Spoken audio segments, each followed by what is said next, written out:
The Central Bank of Nigeria has extended by 10 days the period allowed for the deposit of old issues of the old denominations of the 200 Naira, 500 Naira, and 1,000 Naira, which has been on for the past 3 months. In a statement issued earlier today by the Central Bank of Nigeria Governor Godwin Emefiele, after a meeting with President Muhammadu Buhari, the Apex Bank said it has achieved over 75% success with the recapture of 2.7 trillion Naira outside the banking system. The statement emphasized that beyond the January 31st and February 10th extension period, there will be a further 7 days window till February the 17th, when bank customers will still have a chance to return their old denominations, even with the expiration of the currency notes as legal tender. Before today's development, there have been several cases of political repercussions arising mainly from the inability of bank customers to access the new Naira denominations. In Lagos, a market survey by Arise News correspondent Oba Adeye showed a high level of disaffection among those who say their businesses and movement around the metropolis are being badly disrupted by the lack of access to the new currency notes. Further up north, the situation assumed more serious dimensions when an irate mob attempted to attack President Muhammadu Buhari's motorcade in his home state of Katsina, where he was built to commission a flyover road project. Following that incident, Governor Abdullahi Ganduje of Kano State had to postpone the president's scheduled visit owing to rising tension over the Naira redesign policy and lack of access to the new denominations. As the drama played out, Speaker of the House of Representatives Femi Gbajabiamila had earlier threatened to issue an arrest warrant on the CBN governor, Godwin Emefiele, for his apparent reluctance to appear before the lawmakers to explain complications arising from the Naira policy. In a related development, Nigeria's central bank has raised its monetary policy rate by 100 basis points to 17.5% following its first meeting this year. Central Bank of Nigeria Governor Godwin Emefiele announced this while speaking to journalists after a 2-day meeting of the Monetary Policy Committee. Emefiele had then insisted that the January 31st deadline for the phasing out of old Naira notes will remain, a situation which has now been trumped by the 10-day extension. Meanwhile, the Senate has failed to consider for possible approval the 22.7 trillion Ways and Means restructuring request forwarded to it by President Muhammadu Buhari in December 2022. Buhari had 3 weeks ago warned that Nigeria was at risk of incurring an additional 1.8 trillion naira if the Senate failed to pass the request for restructuring the Ways and Means. He stated this when he assented to the 2023 budget. The Red Chamber, which had promised to consider the request before proceeding for the election break, failed to list it for consideration during plenary.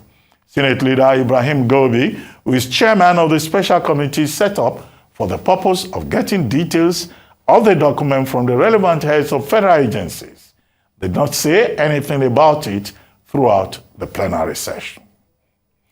Babatunde Ruwase is a former president of the Lagos Chamber of Commerce and Industry. He now joins us to throw more light on why the Naira redesign policy and access to the new denominations are spiraling out of government's control, and how all of this might affect the manufacturing sector in Nigeria. Thank you very much for joining us, Mr. Ruwase. Good to have you on This Day Live, the Sunday Talk Show. Thank you, Dr. Abati. Well, thank you very much for joining us, Mr. Ruwase. Quickly, your comments on the decision. Thank you, Dr. Abati. Yes. Nice to be here. Thank you. The decision by the President and the CBN to extend the deadline for the return of old notes in the 200 Naira, 500 Naira, 1,000 Naira denominations to the banks. Considering the furore that this has generated on all fronts. Even 24 hours ago, the CBN was still saying the deadline of January 31st would stand. But now the CBN has done a vote for us and extended the threshold for the return of those old notes, the expiration of they being legal tender till February 10, further extension till February 17, for all of that to come back to the vaults of the Central Bank of Nigeria. What do you say? Popular opinion prevailing, or the president putting his feet down, or the CBN, the House of Representatives winning with his threat, or the candidate of the APC having complained in Abeokuta having his way?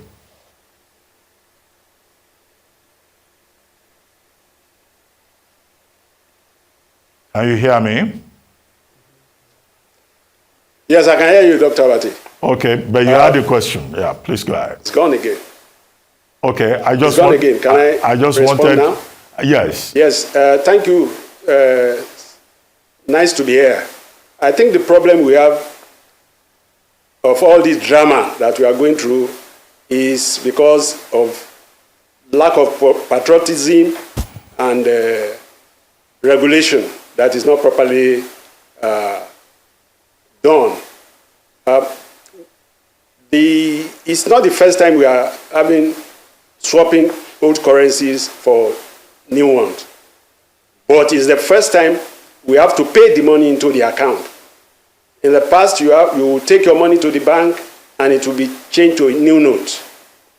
Now that the central bank says you should pay into an account, and there are obviously certain monies that some people will not like to pay into an account, you now have this problem. I would want to reflect on something that happened when I was a young boy in this Lagos. Central Bank was still then at Tinubu. There was a change of currency like this. And the fact that a currency is no longer legal tender does not make it worthless. What it simply means is that you cannot exchange it for value any longer. But since it's like a promissory note by a sovereign, you still have value if it's your legitimate income. So what was done then was you either give it to your bank to take to central bank and some other days you come back, or central bank created a desk at Tinubu, where they had their head office there, where you could take old notes to and have them exchanged for new ones. So the whole of the drama that we have now is unnecessary. But there are other interests that is in it. We all agree that the change of currency has its merit. And we can see what, for instance, the exchange rate that was moving up actually went down. It's like stabilized, not the best rate that we expect, but it was not moving like it was moving. Also, inflation, we are told, has gone down by about 100 basis points. So these are the sort of benefits that we have. But I think because of other interests, like I said, lack of patriotism, and people who have money that they cannot pay into any account, we now have all this noise. Central Bank is telling us that they are giving out a lot of money that we should have it there. But then there is also the fact that probably the banks are not making this available to the ordinary customers. The money is being taken over by some other persons who are not the ordinary people. And that's why we have problem with people who have small money to have it change or to get the new notes from the and that falls on the central bank regulatory and monitoring function. Okay. Hello? Yes, I'm with you. Yeah. Can you hear me, Mr. Ruwase? Okay, I wanted to ask you. Yes, I'm hearing you. Yeah, this extension till February 10, should we have any confidence that even by that February 10, new notes will be available? Because the banks say they don't have the new notes.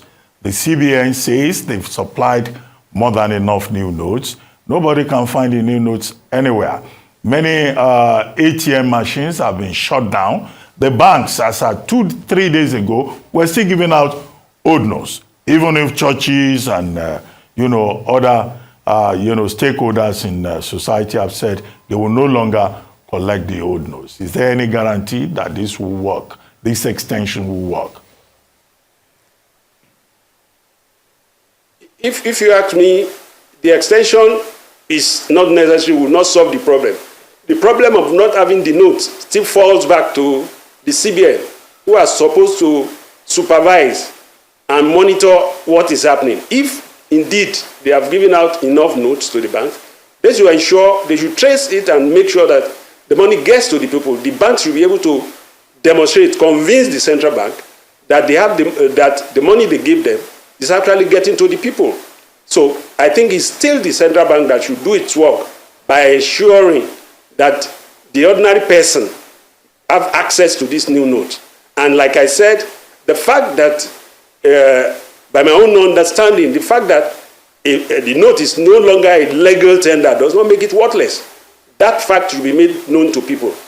If it's your legitimately earned money, the central bank is still obliged to give you value for it.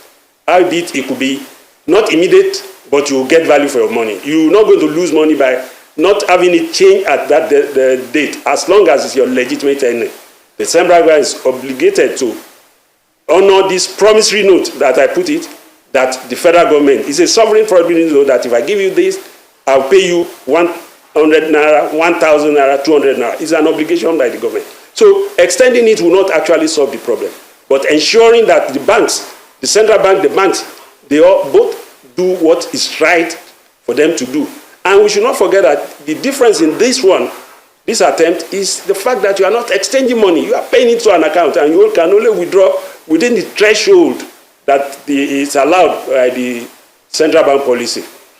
Well, you seem to be quoting the argument of the Speaker of the House of Representatives when you talk about value.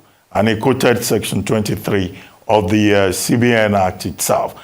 But the CBN is saying that the same act, CBN Act 2007, provides for the CBN to give people a window of 3 months within which they should take the money, the old notes, back. And that is taking the CBN 19 years to redesign certain denominations. In other words, the CBN, with the backing of the president, insists that it has not done anything that is illegal. Are you saying that the argument of the House of Reps should stand and that the House of Reps can still go ahead and issue a warrant of arrest on the CBN governor, since the National Assembly is asking for an extension to July? And what he has done is to give just a short window. To the contrary, Dr. Abati, what I'm saying is that a note is no longer a legal tender, does not render it valueless. So the CBN can still maintain its position of not extending the period, but the note will still have value, because the problem and the fears out there is that it will be worthless, and that I don't think is possible. It's like a promissory, sovereign promissory note, that this note has a value. And if legitimately I've earned it, I should get value. Maybe not immediately, but the central bank has an obligation to give me value for my money at the end of the day. So extending the period will not still address what we are talking about, because there are people there who are not ready to bring in their money for whatever reason, and you are not going to wait forever for those ones. But then the CBN should also ensure that the ordinary person have access. The banks are made to make it possible for everyone that wants to withdraw from ATM, gets new notes.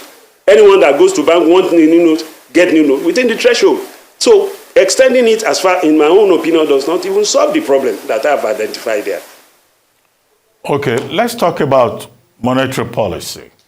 At the last Monetary Policy Committee meeting, at the end of the meeting, the MPC decided to increase and further tighten monetary policy rate by 100 basis points from 16.75 to 17.5, from 16.5 to 17.5.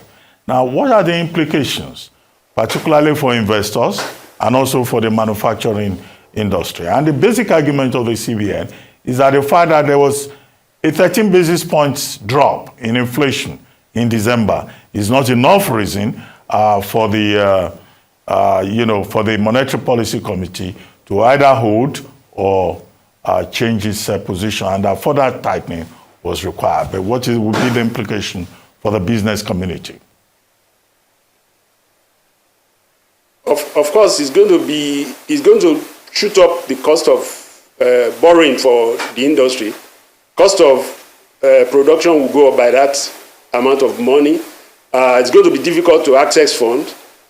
But then the CBN is telling us that they just have to do what they have to do. So as business people, we will have to learn to live with it. But then inflation that we are trying to fight might still come the other way. It's a difficult thing for the economy. It's a difficult time for us. But then we just have to face it. And as a matter of fact, the problem we have with our economy is not only normal monetary and physical problem. It's a problem of us as Nigerians not being as patriotic as one would expect, and it has to do with the leadership. For instance, the foreigners who are coming in here to make investments, they are not foolish. And at times my friend will tell me that our economy will not grow, that's foreign friends, that the economy will not grow unless the average Nigerian has confidence in the economy and are ready to invest in Nigeria. But you find that it's the foreigners who come in here, when they come to invest in Nigeria, they are seeing things that we are not seeing. They are not foolish. Like the deep sea port that has just been opened, it's several decades of concession that they have, and they have invested, believing that they will make money, and they will actually make money. But even Nigerians who are in diaspora even have confidence in their economy than us as Nigerians. But then we now have a leadership who even cannot hold meetings in Nigeria. They have to go to Turkey. Turkey is a new generation. We have to go to Dubai. And all this have implication on our foreign exchange. So unless we are patriotic enough to have confidence in our economy, it's a very strong economy. But then you have a situation where people go there, get even on official rate foreign exchange, and quickly take it out of Nigeria, and nothing coming back. So those of us in Nigeria have to have confidence in the economy, have to be patriotic, as those Nigerians who are even in diaspora who are bringing in a lot of money. A lot of money they bring in goes into real estate. The average Nigerian person there who has jackpot a long time ago, when he feels comfortable, he wants to have a house in Nigeria.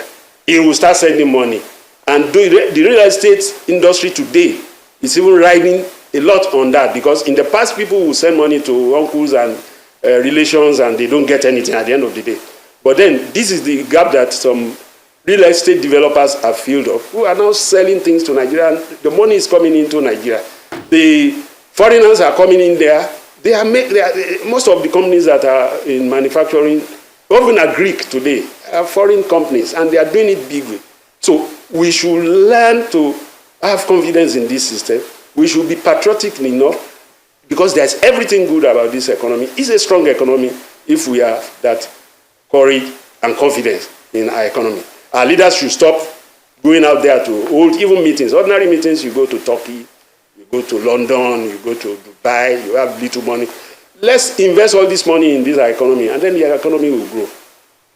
Well, when you talk about patriotism, will this extend also to the ordinary Nigerians, that the president says they were not the target of this Naira design redenomination issue? Will it extend to them, considering the fact that the CBN has said that, look, people were given 90 days notice.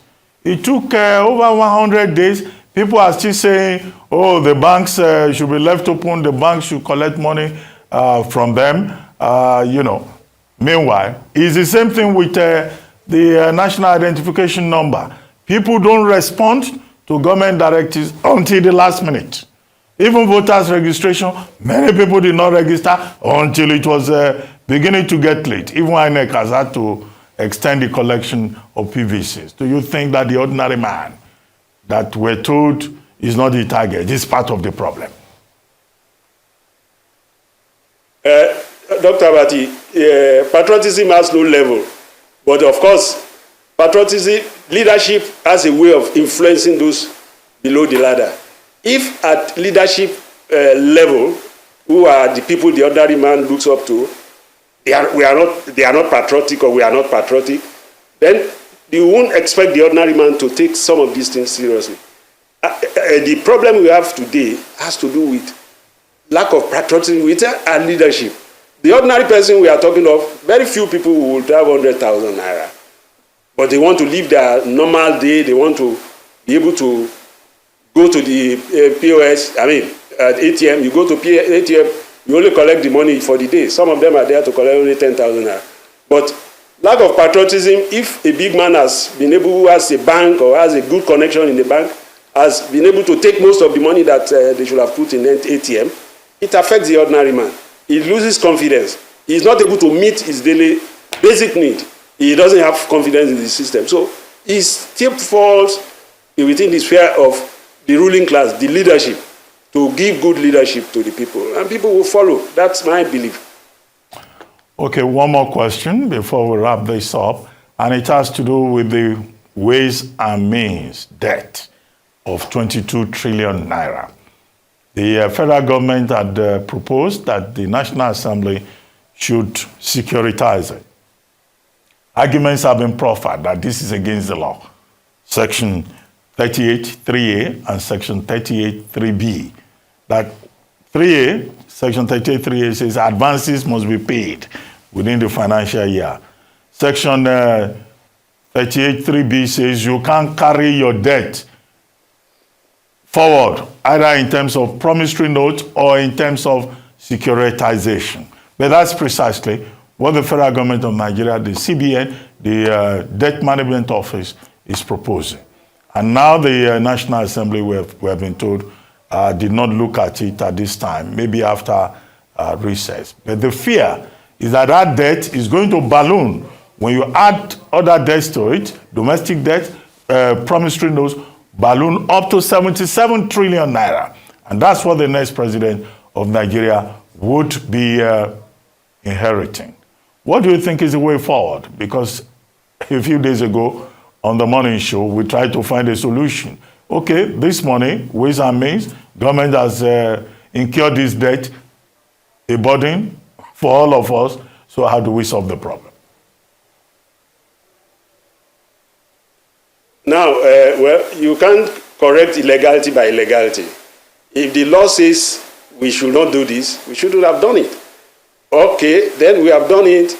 Also, it's possible for the law people to now look for a way around how to pass a law that will put them in a position, if that is possible, to accommodate this, but there's nothing we can do.